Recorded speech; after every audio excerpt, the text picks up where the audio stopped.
শুভ সকাল বন্ধুরা, আমি তপু আর তপুর ছোট্ট পৃথিবীতে তোমাদের সবাইকে স্বাগত জানাচ্ছি। কেমন আছো তোমরা সবাই? আশা করছি সবাই ভালো আছো আর আমার মতো জাস্ট বিন্দাস আছো বন্ধুরা। তো অনেক দিন হয়ে গেল কমেন্টের রিপ্লাই আর দেওয়া হচ্ছে না, সে কারণে ভাবলাম আজকের ভিডিওর শুরুতেই কমেন্টের রিপ্লাই দিই, তাই না? দিদি ভাই, এত লেপা মোছা করো, তোমার কষ্ট হয় না? হাতে ব্যথা করে না? স্যাট ইমোজি। তোমার ভিডিও খুব ভালো লাগে আমার। নামটা নিও দিদি ভাই। রিঙ্কু ঘোষ। তো রিঙ্কু দিদি ভাই, তোমার নামটা নিলাম, আশা করছি তুমি খুশি হবে। যারা আজকে আমার প্রথম আর কি ভিডিও দেখছো তারা তো আর জানো না, কারণ এখানে তো লেপা মোছার কোনো ব্লগই নেই, কারণ এটা আমার বাবার বাড়ি, যে এখানে তো বসে বসেই খাবো, শুধু না যে দুদিন থাকবো। তো বাবা দেখো সকাল সকাল নিয়ে আসলো অনেকগুলো, এই যে আমার বোন জামাই ও বাড়ি যাবে, নিমকিগুলো এক জায়গায় নিয়েছে, ওই জন্য হাফ দিলাম একে, আর ওইগুলো আলাদা করে নিয়েছে একে বাড়ির জন্য আর হচ্ছে বোনের বাড়ির জন্য। আর বাবার বাড়িতে যদিও আজকে 3 দিন ধরে আনা হচ্ছে, প্রতিদিন এনে প্রতিদিন খায়ে দায়ে শেষ। বাড়িতে তো এত আত্মীয় স্বজনরা সবাই আসে না, এই একটাই মেলা পুজো আমাদের এখানে, যখন আমাদের বাড়িতে আত্মীয় স্বজনরা আসে সবাই শিবের মাথায় জল দিতে আসে, সে কারণে আমাদের বাড়ি আসে। তখন ও জাগে, যে কমেন্টটা পড়লাম আর কি। তো হাত ব্যথা করবে আর কি বলো তো বন্ধুরা, অভ্যাস একটা, তাই না? করতে করতে অভ্যাস হয়ে যায়, আর না করলেও তো না হয় বন্ধুরা, তাই না বলো? করতে তো হবেই, আমার কাজগুলো কে আর করে দেবে, সেখানে আমাকে করতে হয়।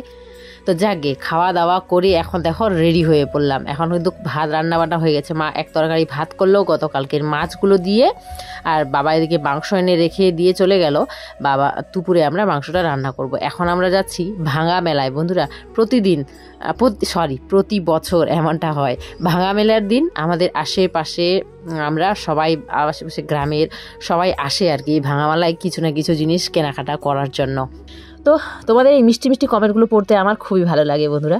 আরেক বোন আমার কমেন্ট করেছো, দিদি তুমি 2 দিন পর পর ভিডিও দাও, এই 2 দিন তোমাকে খুব মিস করি আর অপেক্ষায় থাকি, প্রতিদিন ভিডিও দিও দিদি, আমার কমেন্টটা তোমার ভিডিওতে বলিও। সুমাইয়া তাসমিন। তো সুমাইয়া বোন, তুমি হয় যেদিন এই কমেন্টটা করেছিলে ওই দিন আমার ভুলবশত ভিডিও আমি রেডি করে আপলোড করে শিডিউলে রেখে দিয়েছিলাম। আমি ভাবছি যেদিনের ডেটটা সেদিন দিয়েছি, না 2 দিন পর দিয়ে দিয়েছি, মানে তার আগের দিন করেছিলাম, তার পরের দিন দিয়েছি, দিতে লাগবে তার পরের দিন, এমনটা হয়ে গেছে, মিস্টেক হয়ে গেছে ওটা কি। ওই দিন আমি বাবার বাড়ি গেছিলাম, তো মা বলছিল কেন রে আজকে ভিডিও দিসনি, আজকে তোর ভিডিও দেওয়ার ডেট ছিল। যে হ্যাঁ দেইনি, তো কি আর, তখন খুলে দেখি যে হ্যাঁ মিস্টেক হয়ে গেছে, ওই দিন করেছিলে। আর আমি একদিন পর পর ভিডিও দিই, ইদানিং তো মানে ওই যে মিস্টেক ভিডিওটা মানে লেট হয়ে গেছে তারপরের দিন, সেই কারণে 2-3 দিন ধরা, মানে 3 দিন হলো মনে হয় পরপর দিচ্ছি। আর সত্যি কথা বলতে এই যে বললাম না, ভিডিও এডিট করার সময় একদম পাই না, গ্রামের বাড়ির কাজকর্ম এত, সে কারণে। তো যাকে বন্ধুরা দেখো তাড়াহুড়ো করে বাড়ির জন্য রওনা হয়ে পড়লাম, ভাত খেতেও পারলাম না, এত আশা করে খেতে চেয়েছিলাম, তো কি করা যাবে, বেরিয়ে পড়লাম। অনেক দিন পর বাড়ি এসেছি, আমি তো আরাম করে আমার কাজ গোছাচ্ছি, আমি আর দিকে তাড়া হয়ে যাবে তাড়াহুড়ো আমি ভাবতেই পারিনি। তো বাড়ি এসে সজ্জা দেখো ভাত খেতে বসে পড়লাম, এখন মনে হয় 3টার মতো বাজে। তো আসতে হলো বাড়ি একটা কারণে আর কি, তাড়াতাড়ি করে। তো দেখো মা এদিকে মাংস ভরে দিয়েছে, আর বাসমতি চালের ভাত দিয়েই আমাকে খেতে ইচ্ছে করছিল, তার জন্য দেখো ভাতও দিয়ে দিয়েছে মা তাড়াহুড়ো করে, মানে এগুলো যে দিবে গুছিয়ে মা সেটারও সময় ছিল না, এত তাড়া, সে কারণেই আর কি দেখো যেমনটা পেয়েছে ওইভাবে নিয়ে এসে এখন খাওয়া দাওয়া করে নিলাম।